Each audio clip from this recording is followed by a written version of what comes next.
Զորավար Սեպո պատմական վերլուծական կենտրոնում շարունակում ենք մեր քննարկումների շարքը։ Բարև ձեզ։ Պարոն Ներսիսյան, վաղուց չենք խոսել ու չենք քննարկել մի շարք կարևոր թեմաների մասին։ Այսօրվա մեր խոսույթը քննարկումը ցանկանում եմ նվիրենք Հայաստանում ընտրական process-ների եւ հետընտրական գործընթացների վերաբերյալ, ինչու որտեղ նախքան ընտրությունները, այսինքն նախընտրական process-ների ընթացքում բազմաթիվ կողմեր նշում էին, որ իրենց մոտալուտ հաղթանակը մոտ է, հատկապես խոսքը Հայաստան դաշինքի եւ ուժեղ Հայաստանի մասին է գնում, բայց փաստացի ընտրությունները ցույց տվեցին, որ Հայաստանի հասարակությունը ու հայ ժողովուրդը կատարել են իրենց ընտրությունը եւ ընտրել են քաղաքացիական պայմանագիր կուսակցությանը։ Այսօր էլ մենք տեսնում ենք, որ այդ ուժերը փորձում են որոշակի հետընտրական, այսպես ասենք, process-ներ մտցնել հայաստանյան քաղաքական դաշտում եւ նաեւ որոշները դիմել են սահմանադրական դատարան վիճարկելու ընտրությունների արդյունքները։ Ինչ տեսակետ ունեք այս մասով։ Դե մենք գրեթե 1 ամիս առաջ երբ որ այստեղ վերլուծում էինք ընտրությունների հետ կապված գործընթացները, մենք գրեթե կանխատեսել էինք այն process-ները, որոնք տեղի ունեցան, պարզապես մենք մի փոքր գաղափարական առումով հիմնազուրկ լինելու փաստը հաշվի առնելով ավելի քիչ էինք գնահատել այս հայտնի 3 ընդդիմադիր ուժերի շանսերը։ Նույնիսկ մենք տեսակետ արտահայտեցինք, որ նրանք հնարավոր է խորհրդարան չմտնեն եւ անակնկալ լինի մեր համար եւ ընդհանրապես մեր հանրության համար, որ ուրիշ կուսակցություններ կարող են մտնել, էլի ոչ այդքան անունով, ամենայն դեպս։ Բայց ինչ տեղի ունեցավ, ընտրական process-ը ցույց տվեց, որ ընդհանուր առմամբ եւ իշխող ուժի ակնկալիքները ինչ որ տեղ չիրականացան եւ այս ընդդիմադիր երրորդ ուժերի։ Օրինակ ես ինքս նաեւ ժողովրդի ինչ-որ հատվածների հետ իմ շփումների բանի արդյունքում, երկար վերլուծությունների եւ այլ արդյունքում եկել է այն համոզման, որ քաղաքացիական պայմանագիր կուսակցությունը ավելի շատ ձայներ կհավաքի, առնվազն մի 55%։ Եկեք մենք այս մասով կանադառնանք, խնդրում եմ ավելի շատ ընդդիմության մասով։ Հիմա ասում եմ ընդդիմությունը, իսկ ընդդիմությունը ինչի մտավ, ուրեմն ինչ է ասում, այդ առումով քաղաքացիական պայմանագիր կուսակցությունը թերևս իր համարել է դա անակնկալ, որ ձայնը համենայն դեպս 50%-ի չհասավ, իսկ ընդդիմադիր ուժերի խոսույթը հետ ուրեմն ընտրությանը նախորդող այդ շրջանում այդ մի ամսում այդ խոսույթը ինչ որտեղ ինձ համար մի ուրեմն փաստ էր ուզում արձանագրել ինձ հավիք, այսինքն ստիպում էր ինձ, որ ես մի հանգամանքի վրա ուշադրություն դարձնեմ, որ նրանց խոսույթը այնպիսին էր, որ իրենք հավատում են ինչ որտեղ, որ հնարավոր է իրենք հաղթանակ տանեն։ Տեսեք, մի բան ակնհայտ է, որ ասենք, ինչպես ուժեղ Հայաստանի հաստատի ամենայն դեպս լիդերը Սամվել Կարապետյանը այնպիսի բաներ էր խոսում, որ մտածում էր, սա այսինքն մենք որտեղ ենք գտնում, մանկապարտեզում չենք գտնում, նա գիտի, որ ինքը իրավունք չունի օրենքով, ինքը երկհաղաքացիություն ունի, ինքը իրավունք չունի վարչապետ լինելու, չէ, օրենքը թույլ չի տալիս, բայց նա այնպես էր խոսում, որ ինքը դառնում է վարչապետ։ Իհարկե դա կարող ռետորաբանություն լինի, որ ժողովրդի ոնց որ ասած զգացմունքների վրա ազդի իր այդ ագրեսիվ ռետորաբանությամբ այդ տեսաերիզներով, Վահաբեկով, 300,000 թուրքів, բայց նա այնպես էր խոսում, որ կարծես թե իրոք ինքը պետք է հաղթանակ տանի, Ծառուկյան Գագիկը նույնպես այնպես էր խոսում, այսինքն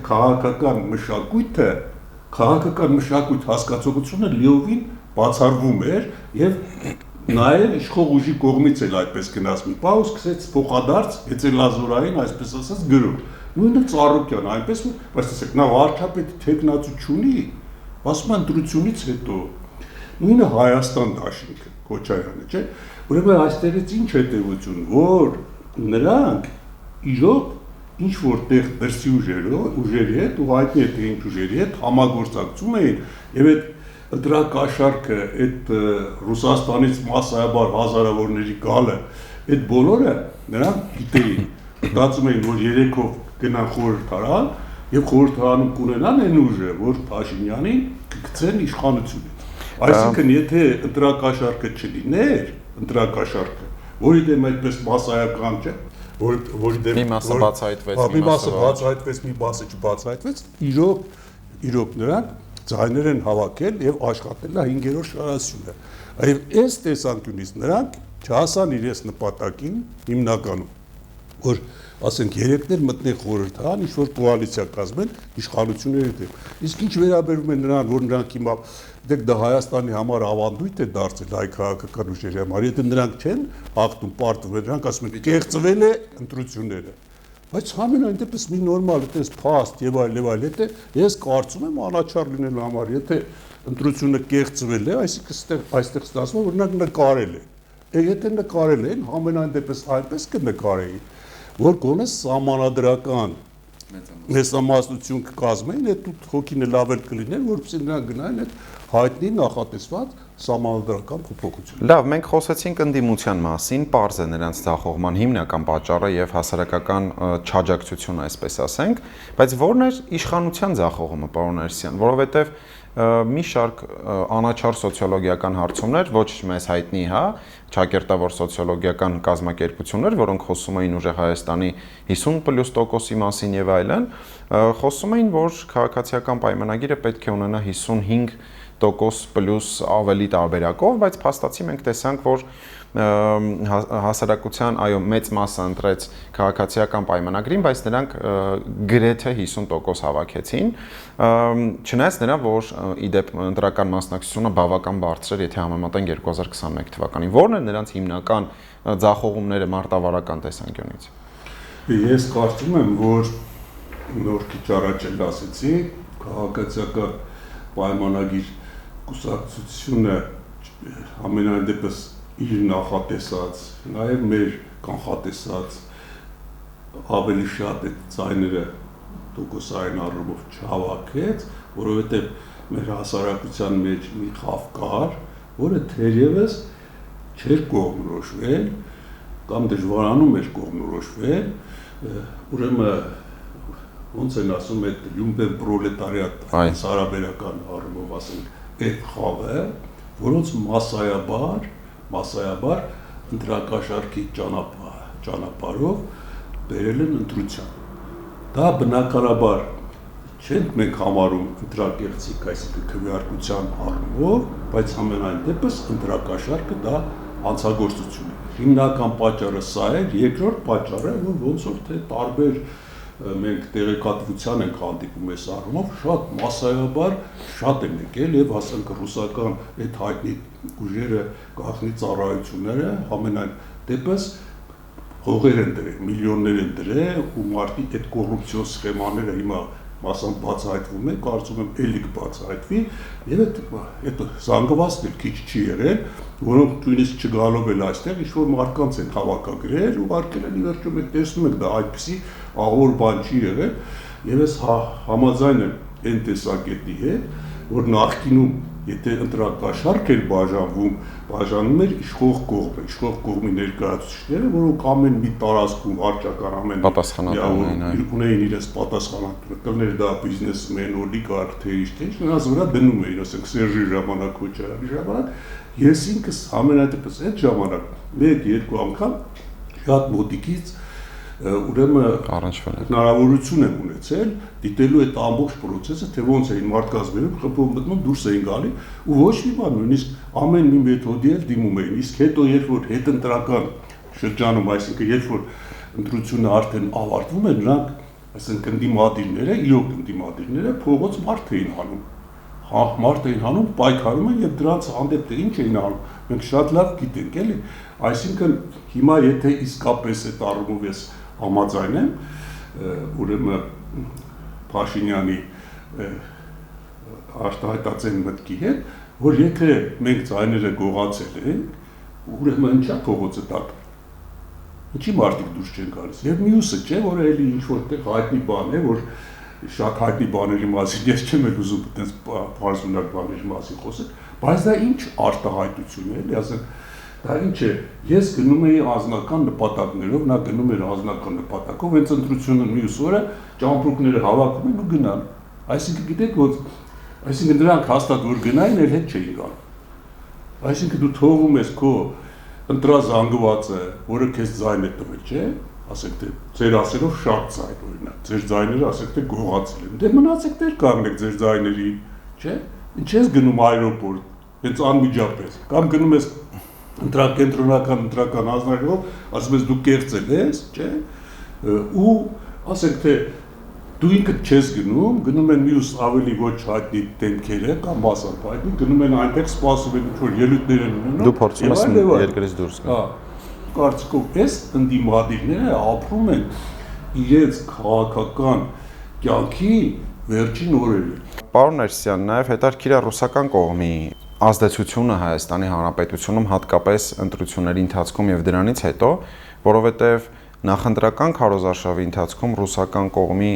բավական բարձր պաշտոնյաներ խոսում էին Հայաստանում ընդդիմության նկատմամբ ճակերտավոր բռնաճնշումների մասին, ընտրությունների արդյունքները հրապարակելուց հետո այդպես էլ Ռուսաստանի Դաշնության նախագահը չշնորհավորեց Հայաստանի գործող իշխանություններին եւ դրան զուգահեռ նաեւ տեսնում ենք տնտեսական ճնշումներ, տնտեսական սանկցիաներ եւ ուլտիմատումներ ռուսական կողմից, որոնք վերաբերում են հայկական տարատեսակ ապրանքների արտահանմանը Ռուսաստան եւ Ռուսաստանի տարածքով դեպի ԵԱՏՄ այլ տարածքներ։ Սրանք փաստորեն ռազմավարական դաշնակցի կողմից տարվող տնտեսական սանկցիաներ են, թե այլ նպատակներ ունեն։ Արդեն միանգամի այն ակնհայտ է, որ այստեղ գնացել է ազդեցության ոլորտների համար պայքար։ Ասենք, սա Ռուսաստանը համարում է իր ազդեցության ոլորտը, Հարավային Կովկասը, չէ՞, ցարական շրջանում իր տարածքը, սովետական շրջանում։ Հիմա հարևմուտքի ազդեցությունը այստեղ ուժեղացել է, չէ՞, դա բարձ այբուբեն է, դասագրքային բարձ ճշմարտություն։ Հիմա ռուսական կողմը բնականաբար չնայած այն հանգամանքին, որ Հայաստանի իշխանությունները վարչապետի մակարդակով եւ այլ մակարդակներով Ռուսաստանի հետ իրենց հարաբերությունները պահել են եւ այդ հայտնի տնտեսական, քաղաքական, ռազմական այդ միավորներում մեր գործունեությունը չեն, ուրեմն ընդհանուր առմամբ հատկապես ԵԱՏՄ-ում սառեցրել, հապկում ինչ որտեղ սառեցրել, բայց դե հապկը ընդհանուր առմամբ դա անունը կա, ոնց որ ասում են, ամանում չկա, բայց համենայն դեպս դրանք այստեղ ցանկանում էին ունենալ իրենց ուժը, որպեսզի նրանով հայ պահեին իրենց ազդեցությունը Հայաստանի վրա։ Այսինքն լրիվ բացառել են սցենարը, որը Սաակաշվիլու առումով Վրաստանում եղավ, հետո այն ժամանակ ռուսները ուժեղ էին փոխեցին իշխանությունը եւ նույնը ցանկացել են բնականաբար անել այստեղ։ Իսկ այդ բաները, որ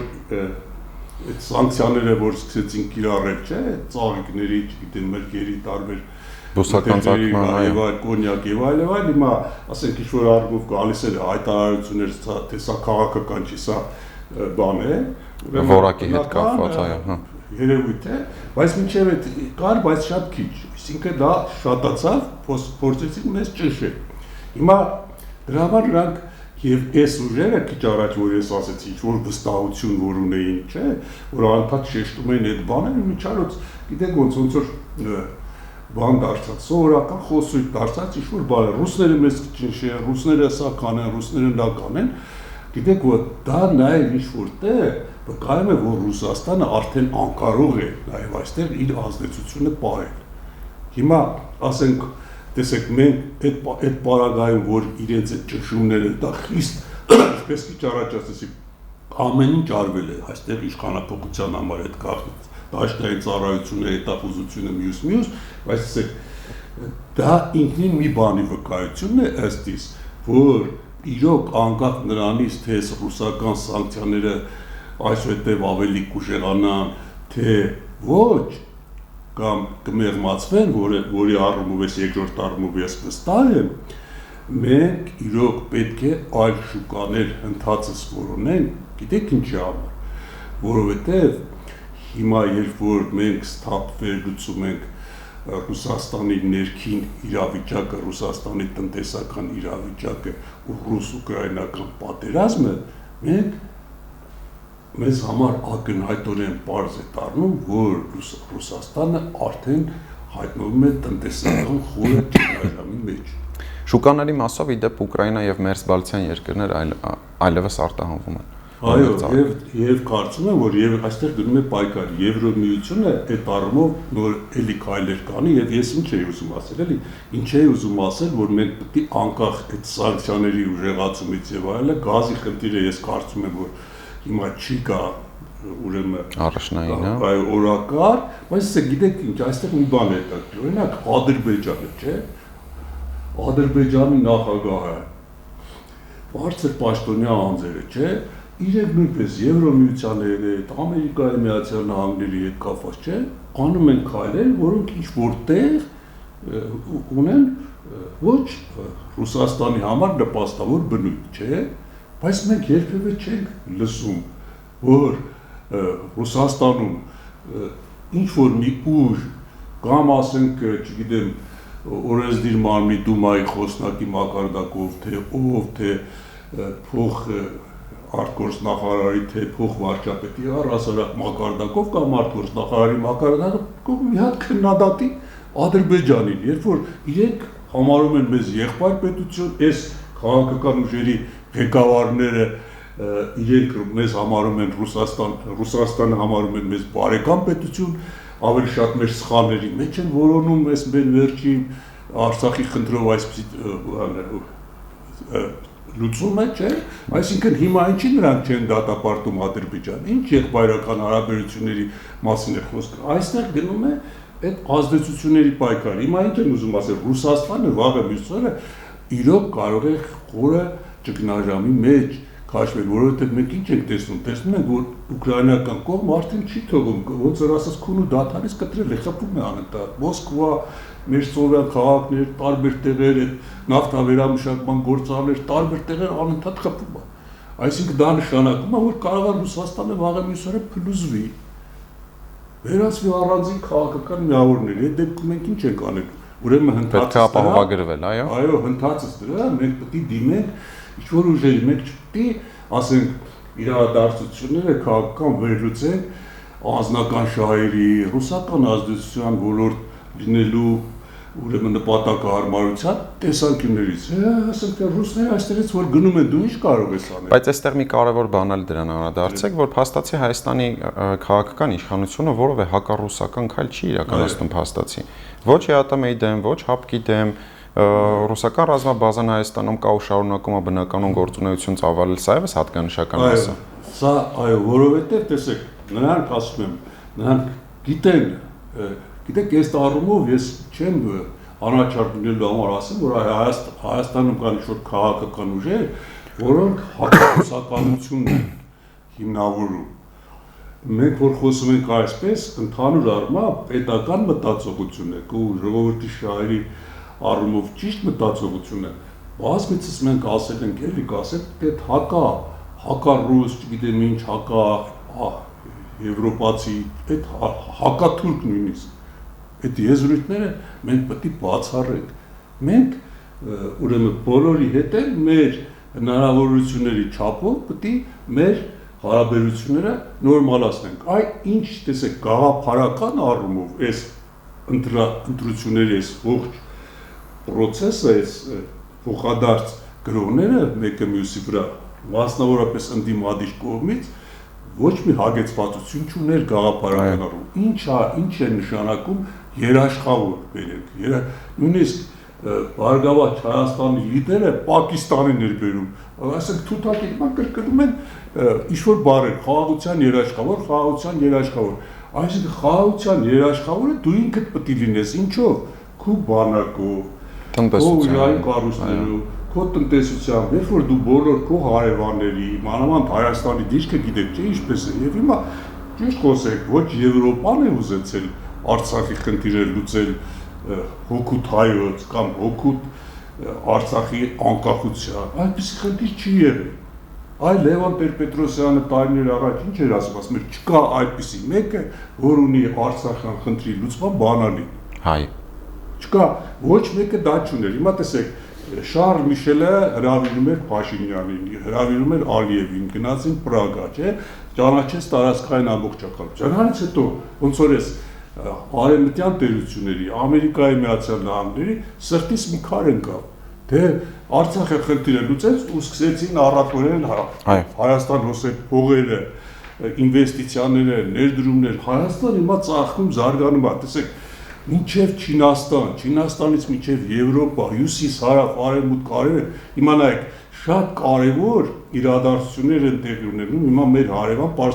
Պարսկաստան, Իրանը ճանաչեց Հայաստանի ընտրությունները, բոլորը ճանաչեցին բացի ռուսներից, չէ, փաստորեն, այդպես չի։ Տեսեք, հիմա Իրանում, երբ որ սկսվի կայունություն, Իրանն էլ հակված կլինի դեպի թրիփը։ Իսկ ասենք կան ուժեր, որ ասում են նրանց իրենց ցանկությունները նրանք բանի հետ իրականության հետ են շփոթում, էլի, բայց Իրանը խնդիր չունի, Իրանում նույնիսկ կարող է ներդրումներ անի Ամերիկայի հետ, որ ասում են Իրանը հաղթեց, չէ, այդպիսի բան չկա։ Հիմա Իրանում նույնիսկ քաղաքական համակարգը խիստ դեֆորմացվել է։ Դու չգիտես հիմա ով է Իրանի ղեկավարը։ Արաքչին արտաքին գործոս նախարարը, ես չեմ շեղում, նա կոնկրետ ասեմ, Արաքչին ավելի ազդեցիկ կերպար է տանել, քան նախագահը։ Այաթոլլան չգիտես կա թե չկա։ Իրանը ճանաչեց, եթե ճանաչեց, դա լուրջ բան է, կարող չճանաչել։ Հիմա կարող է Իրանը բացվել Ամերիկայի համար, ներդրողների համար։ Դա ուրիշ հարց է, դա հռետորաբանություն է, որ նրանք ասում են, մենք հաղթեցինք Ամերիկային, ոնց դու հաղթեցիր Ամերիկային, էլ։ Այսինքն նայեք, բոլորը Թուրքիա, չէ, Թուրքիան, որը ՆԱՏՕ-ի անդամ, լուրջ խաղացող է։ Նրանց հետ դու բոլոր հարաբերությունները պահելով ես, չեմ ասում Ադրբեջանի, չէ, դու Հայաստանի համար արդեն ապահովում ես ինչ։ Անվտանգություն։ Ինչ խաղաղության երաշխավոր։ Ինչ բան, դու ես քո խաղաղության երաշխավորը։ Հիմա դու բերում ես Գագիկ Ծառուկյանը, ասենք կրկնում է, նոր ասեցի, շուտ բաներ երաշխավոր, նույնիսկ Լուկաշենկոյի։ Ով է Լուկաշենկոն։ Այս վերջերս 2 օր առաջ հայտարարեց, որ եթե հանկարծ ուկրաինական կողմից խփեն, իրենց վիճակը շատ կբարձրանա։ Շատ բարի։ Շնորհակալություն հարցազրույցի համար։ Մինչ հանդիպում։ Ցտեսություն։